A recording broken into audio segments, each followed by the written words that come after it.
Time to finish up this sander, and I've just taken the pulley off the motor because I made a guard that goes in here, and that's to keep the dust from inside the enclosure from getting sucked through this fan here.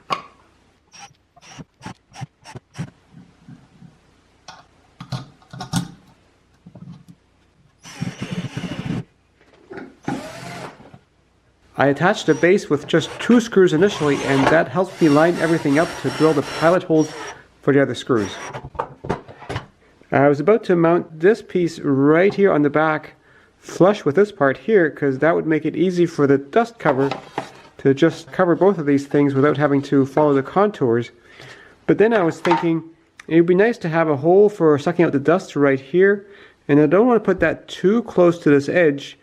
So it'd be better to move this over a little bit, which is why I ended up drilling new screw holes, because that way I can make a bigger hole. It does make the dust cover a little bit more complicated though.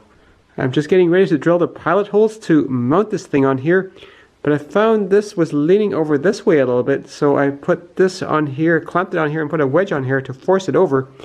But that wasn't enough, because it turns out the motor was actually bumping the plywood right there, and I drilled a little relief hole there to make room for it. There's a reason I put this motor at this angle. I'll get to that later. Now we get to the tracking adjustment for this lower wheel. That needs to be able to pivot a little bit to fine-tune where the belt runs, and for that it has a hole here, slightly oversized, in the diagonal slot, and the tension of the belt is going to want to pull it this way. So to push it in the opposite direction, I've got this block that is going to be pushed back like that, which will push it up that way. And that block gets pulled back by a piece of threaded rod that goes in this hole here. It's just going to screw tightly in there. And there's a slot in here for that to ride on. Except I should have made this block a little bit deeper. So now I've got this part here that guides it, and that has the advantage that it keeps this block from sliding out, which means if I bump this knob this way, instead of potentially breaking out of the hole back here, this secures it so it can't go too far that way, and it can't go too far that way because it'll just hit this part here. And in the plans, this little bump on here is the full width of the plywood, but I ended up cutting this shaft just a little bit too short, so I had to make this bump a little bit smaller. So I still have room to put this part on here, and that prevents the shaft from sliding out this way.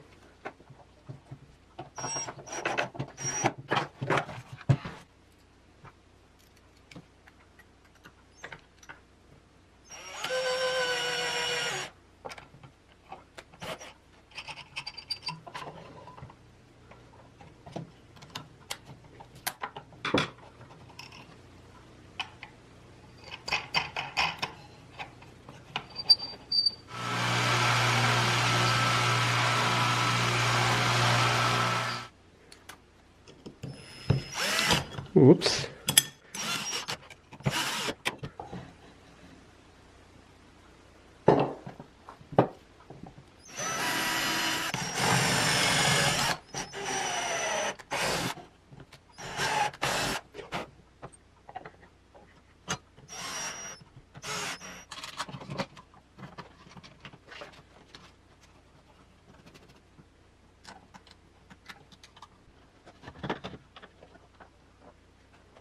I cut a big hole in this part because I wanted this wheel to be able to fit through here. So I'm a little bit concerned that maybe this isn't stiff enough anymore. So just to be on the safe side, I made this part that fits right on here against the motor. And this is why the motor is oriented this way, because that allowed me to fit that the best.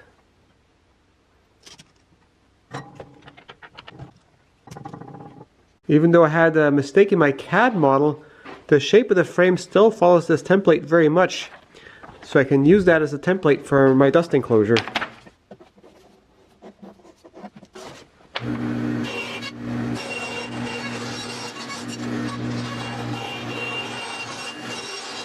Now comes the tricky part of shaping the dust guard in here.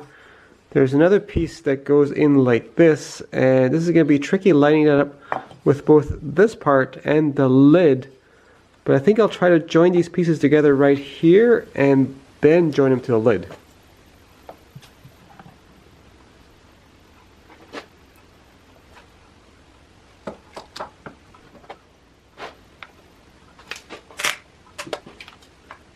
I clamped this block in place here so that now I can clamp this part in place.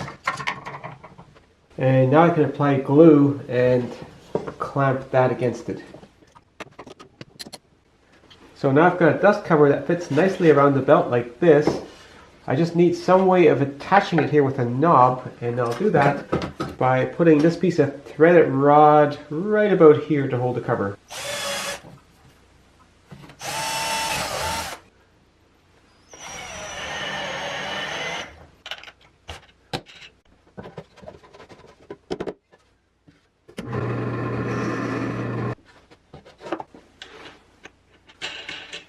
And this little block here is to help keep the dust inside the machine. And added another little block here, so when the cover's in place, the belt kind of has to go through a slot, and with air getting sucked out of this hole, hopefully the dust is going to not come out of here and get sucked in here from the sanding.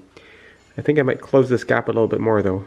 The starter circuit for that motor was complicated, and I made a separate video about that, but essentially it's done now.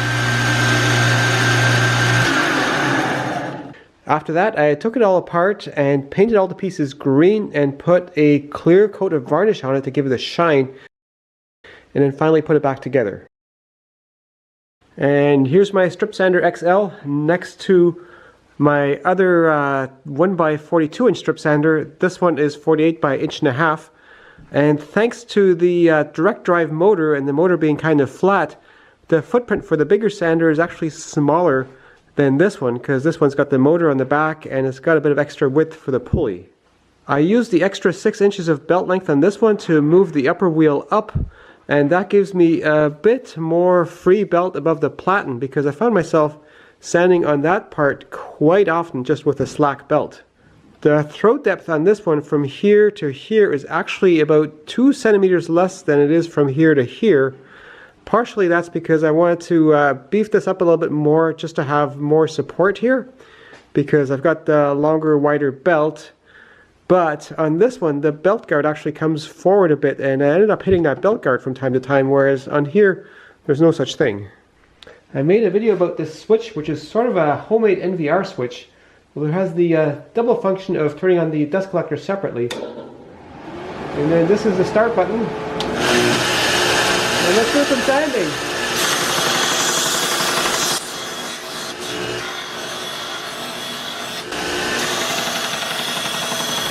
And the way this NVR switch works is it shuts off instantly if the motor is overloaded. I painted the inside of this dust collector because that way it's easier to see where the dust is accumulating. So it seems mostly here and here.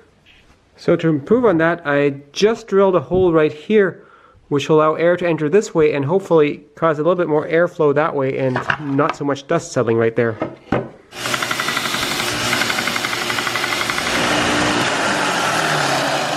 Well, I think that hole helped to sweep the dust away from here and here a little bit, but actually it made no difference at all now that I look at before and after in the video.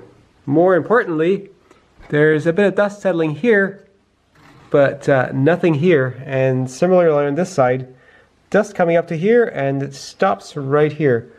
So I think that small gap here is fairly effective at keeping the dust inside the sander and getting it sucked up instead of coming out the top. And looking under the table, nice, no dust at all. I did add these two little things here and closed off that gap right there after I made the last video about that part of it, and that helps to channel the dust into the inside of the sander instead of coming out the front. I'm planning on having plans available for it in some form or another. I'm thinking most likely I'll just include the plans for this one with the plans with this one and maybe raise the price for a couple of dollars, because the plans for this one are quite inexpensive, because I just don't have the time right now to put together a whole brand new set of plans. But I've already updated the CAD model on this one to have all the changes in it and all the errors fixed. It's just Making a CAD model into a plan takes a long time.